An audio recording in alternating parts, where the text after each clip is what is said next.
When I look at the sickening damage to our coastal wealth and our heritage from an oil gusher that seems to defy silencing, I can only ask truly, how long will it be before the blinders drop from our eyes about America's energy status quo? The particularly frustrating thing is that we have win-win alternatives. They're staring us in the face, wins for our environment, for our economic competitiveness, for the American worker, and for our national security. Do we wish to subtract more jobs from our damaged fisheries, or should we be adding more jobs building wind turbines? Would we rather lay off workers from our soiled beachfront resorts and our recreation areas that are precious to us? Or should we be adding jobs building solar powers to power those industries?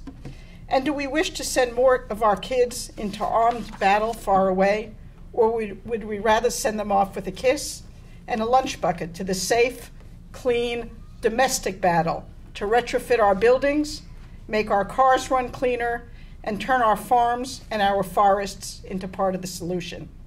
The wages of short-term thinking are on display in the ugly graphic behind me. Our challenges are, in point of fact, reaching perilous tipping points. I speak here today as a business and investor voice, as head of a coalition representing those parties, saying the following: the businesses know the game is up, but also that opportunity knocks in transformative times. They know that the flip side of danger is opportunity if we harness the moment now. And we know that the path to tomorrow does not run through more scenes like the one behind me. It is time for Washington, and specifically the United States Senate, to act. This is not a Democratic issue or a Republican issue, and ought not to be. It is an American issue. And all Americans of all parties must rise to the challenge now, this spring. No more delays, no more ruined coastal marshes, no more dead pelicans in the sand. It can't all happen tomorrow. It must absolutely start today. Or as my colleague who introduced us said, if not now, when? Thank you. Thanks, Mindy. I'm Gene Karpinski. I'm the president of the League of Conservation Voters. Thank you all for joining us. And one more piece. Today we actually are releasing a new letter signed by 24 groups, about 20 national groups and several groups from down in the Gulf, to the president, articulating 5 key principles we think he should adhere to as we move forward. Those principles are pretty clear. I'll quickly run through them. Number 1, stop that gusher. A lot of effort has been taken. That's the prime immediate concern. The principles outline concern immediate things we can do, intermediate things we can do, and some long-term things we absolutely need to do. But number 1, stop the gusher. Number 2, now is not the time for new drilling. We heard about a temporary timeout, but then we hear that the Interior Department is still giving out more leases. Now is not the time for new drilling. And in particular, we need to suspend and cancel the leases that are potentially about to happen in the Arctic Ocean. That needs to be stopped and suspended right now. Now is not the time for new drilling.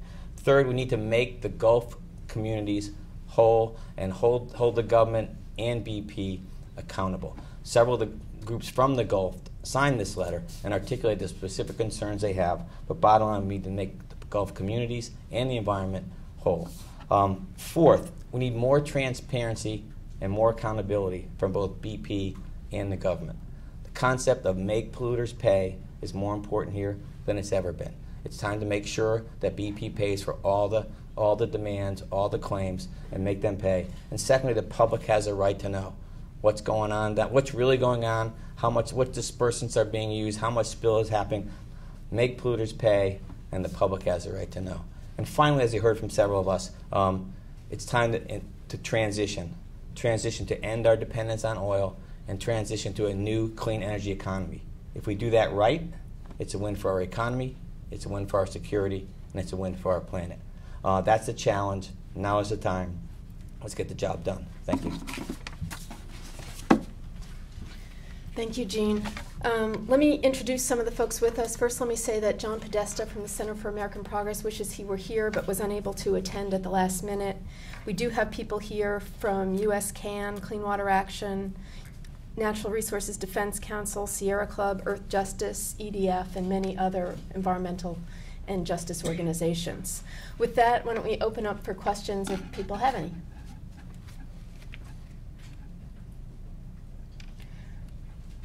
Okay, well, thank you all very much for coming. Oh, I'm sorry, go ahead.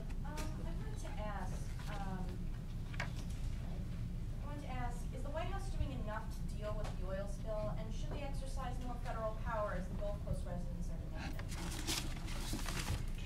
demanding? Hi, I'm Jeremy Simons with National Wildlife Federation. Thanks for the question. Look, job number one is plugging this leak. We're very supportive of everything that the president's doing. We know he has his full attention, and we're, like the rest of the nation, holding our breath right now to see if they can stop this thing once and for all today and tomorrow. People forget that the reason that this oil is still coming ashore, is pouring into our ocean, harming one of the great fisheries of the world, isn't because of any mistakes made since the blowout occurred. It's from mistakes that Congress has made for years and years as they have neglected the energy crisis facing America. There are areas that we are concerned with the response. Number one, Gene talked about this a little bit.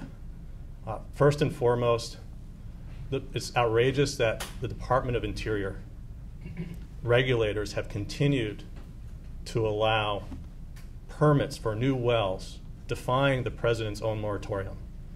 Those not only need to be stopped, but the White House needs to go back and pull back the wells that have been permitted in the last few weeks. Some of those wells are at levels that are even deeper than what we've seen from the BP blowout, up to 9,000 feet.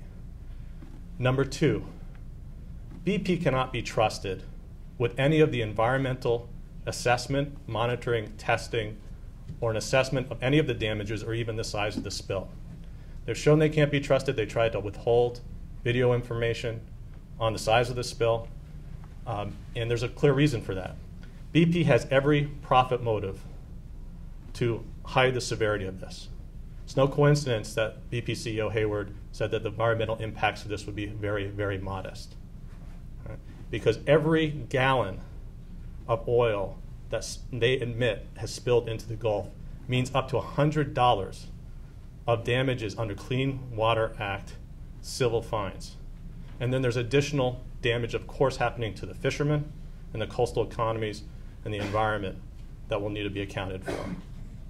So we think that the administration needs to have full ownership of all the environmental, safety, and damage assessment. We believe we're very encouraged and applaud the steps they've taken in the last week to demand that BP release all of its data, that BP is fully transparent with its data. And we think that we're encouraged that they are moving in the right direction on that, and also with putting together the task force for an independent assessment of the size of the spill. Yep, go ahead.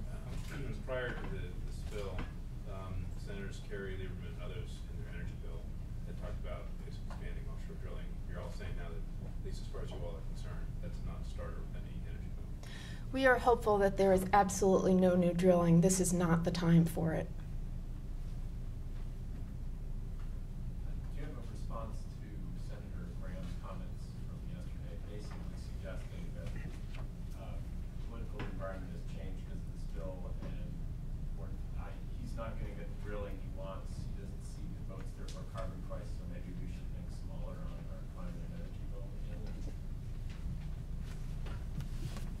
You know, the American public is waking up to what's really going on. We think it's time for the Senate to wake up as well. This is a time for action, not a time to say, let's think small. It's a time for action. It's a time to end our dependence on oil and move to a clean energy economy. If senators don't get that now, when will they?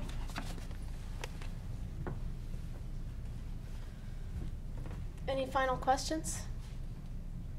Okay, well, thank you all for coming. The spill is heartbreaking, but now is the time to move forward with a comprehensive approach to lessening our dependence on oil, pushing for clean energy, and once and for all capping global warming pollution. Thank you for joining us. The time is now.